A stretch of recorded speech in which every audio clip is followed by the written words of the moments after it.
Una associació cívica de Sabadell promou una campanya perquè els consumidors carreguin el pa en la típica coixinera de roba en comptes de fer-ho en bosses de paper o de plàstic.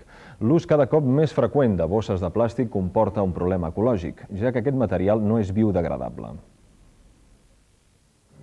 Anys enrere era comú anar a comprar el pa al forn amb una coixinera de roba, però aquest costum s'ha perdut.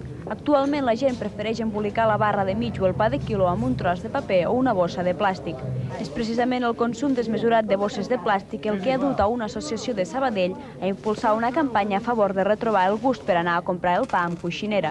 La roba conserva més bé el pa i a més s'estalvia plàstic, un material que no és biodegradable. Cal acompanyar aquestes campanyes d'un missatge que és el de reduir les nostres deixalles. I amb aquest objectiu hem endegat aquesta campanya. El pa de la fleca és un producte viu que, per tant, necessita, per la seva conservació, necessita que transpiri. El plàstic no li deix respirar i la bossa de roba, lògicament, sí. La gent gran és la que utilitza més la coixinera, ja que encarreguen el pa al matí per anar-lo a buscar després. Els joves van sempre més presses. No són sempre fidels al mateix forn i fan més ús del plàstic.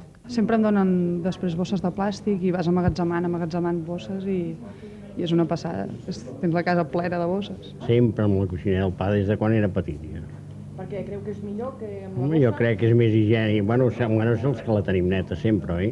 Els promotors de la campanya, que han batejat com el pa al sac i ben lligat, han repartit pels més de 500 forns del Vallès Occidental uns expositors que recomanen l'ús de la coixinera.